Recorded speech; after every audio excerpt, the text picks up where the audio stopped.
Hello, I am Bookface, and I am really regretting the bridges that I have burned with a certain green owl.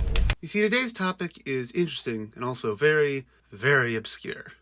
Just like I like it. So I got a copy of the only resource I could find, that being Le Mvet, which you may notice is not a very English name. So this is an African tale, transcribed in French, and then Google translated, summarized, and messed around with to make it a little easier to digest by yours truly. Suffice to say, how accurate this is to the original is somewhat questionable, but I certainly tried my best. And at the end of the day, isn't that what counts?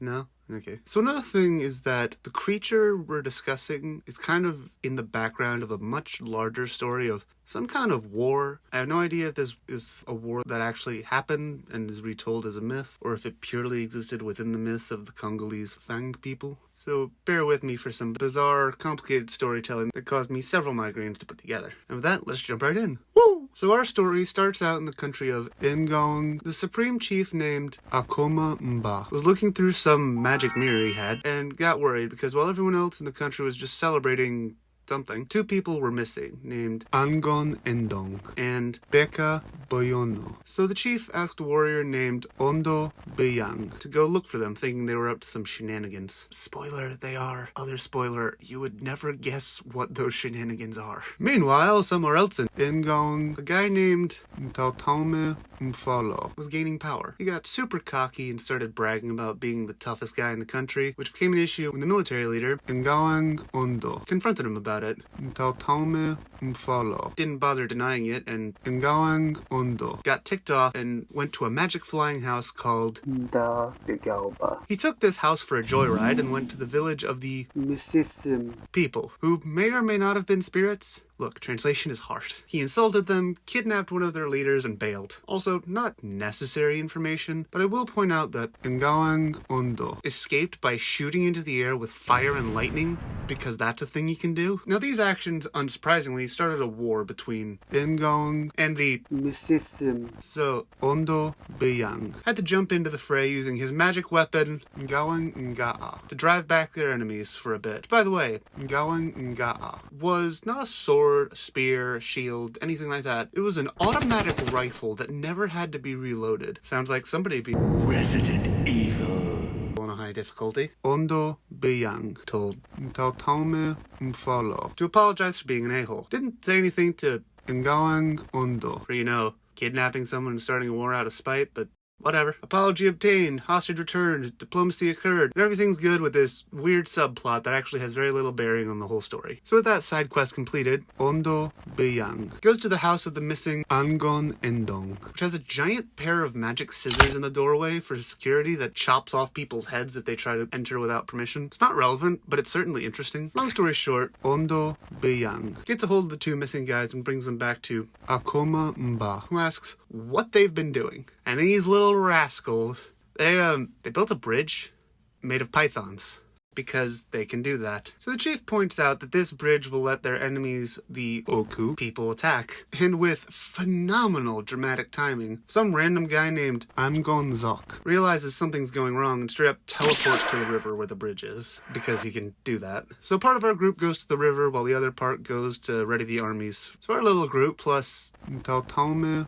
Mfolo son, for some reason, watches a guy from the Forazak tribe named Mfamo Mba Fomo as he walks up the bridge. The Python bridge rears up its many snake heads. Their challenger pulls a mouse out of his waist pouch and then spits on its head. Disgusting! Let me tell you, this information took a while for me to digest. As strange as this action is, it lets us finally talk about our monster, the Ebigan. And if you're wondering how big it is, well, let me tell you, it's a big one. Also, because language. I will point out that this is my best idea of the French pronunciation of this word. I don't know if it would be pronounced the same in the actual Congolese language, but this is the best I got. So the mouse got way bigger. Gained horns, menacing fangs, and grew a long swinging tail. Sometimes the Ebigan is described as a cross between a bird and a buffalo, which is not your typical hybrid monster. Its ears stretched out like flower petals, and its feet got longer and grew large claws. And to cap it all off, it got these huge hairy wings like a bat. After the transformation, transformation finishes, Mfaumo mba faumo. drew a line from the base of its skull to its nose with some red paste, and then told the Ebigun to attack the bridge. And he just vanished into some fog,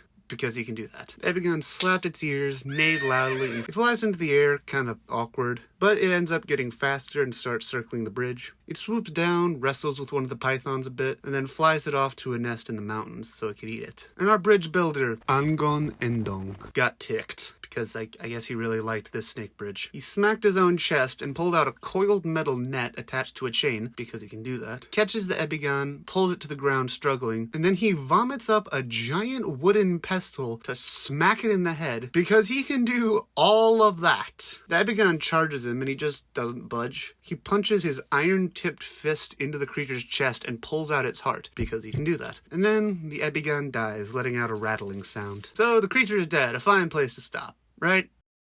But I mean, I researched this whole story, so I might as well add some closure, make up for a few of those migraines. And this gets even more trippy with the people, so I'm not even going to bother pointing out the random superpowers these characters have for some reason. They're X-Men. Moving on. So meanwhile, back in Ingong everyone's prepping for war. And this guy Medza Mutonga mba. asks Ngawang Ondo. if he can go confront, Mfaumo mba faumo.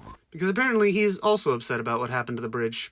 For some reason. So, Medza Mutonga mba. goes to fight and strikes Mfaumo mba faumo. between the shoulders with a saber, resulting in sparks flying and the blade shattering. Mfaumo mba faumo. Flies through the air and Medza Mutonga mba. rushes to attack him with another saber. My man's got sabers for days. Mfaumo mba faumo. He gets hit again in the same spot and suddenly gets some sparkly saber and strikes back at Medza Mutonga mba. in between his shoulders. Then he suddenly has another saber and goes for Medza Mutonga mba. his gut to kill him. They keep fighting a bit before Medza Mutonga mba. he sings to his ancestors, who push a knife through the dirt, which he then immediately uses to kill. Mfaumo mba faumo. Meanwhile, this other guy, who we've never heard of, named Vome oke mfarega. summons some glowing spear and attacks the Python Bridge. This made this other random guy named Oyono Ngawang. very angry, and he flies into the air. So, Vome oke mfarega. rushes back to his house and hides in his secret basement. Meanwhile, Oyono Ngawang. he uses a toy rifle to set the whole village on fire. Man, I knew old toys were fire hazards, but geez. Then, Oyono Ngawang. burst in the secret room while Vome oke mfarega. I was putting on some magic ointment. Vome oke mfarega. Fought with a saber and Oyono Ngawang. attacks with an iron hammer. And when they get outside by crashing dramatically through a wall, Vome oke mfarega. he uses a magic whistle to make it rain and put out the fire. So Oyono Ngawang. he strikes with an axe, which hits the mark, then strikes with another axe. Man, they've got so many weapons on them. These guys are just like walking bandoliers. As he strikes with the other axe, misses, and that creates a giant chasm. Vome oke mfarega. Claps his hand, and suddenly has a giant wooden pestle that he uses to hit his opponent and launch him across the village. Oyono Ngawang. Materializes a metal stick with a copper hook and yoinks away the pestle. So for some reason, at this point, Vome oke mfarega. now feels sympathetic because his opponent is young and decides to go non-lethal in this fight. So naturally, he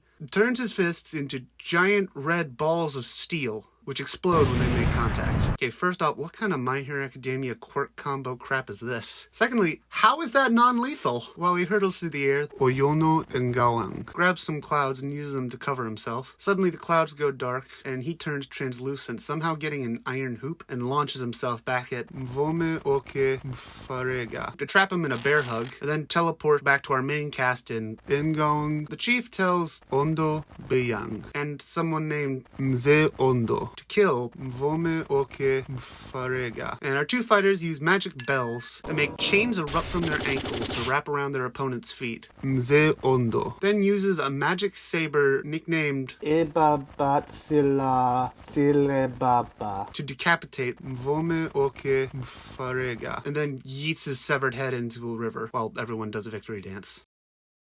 No research has ever baffled me to such a degree. I wanted to talk about some giant bat monster, and I've got this weird war narrative with a dozen characters with wild names that could just do whatever the plot needs.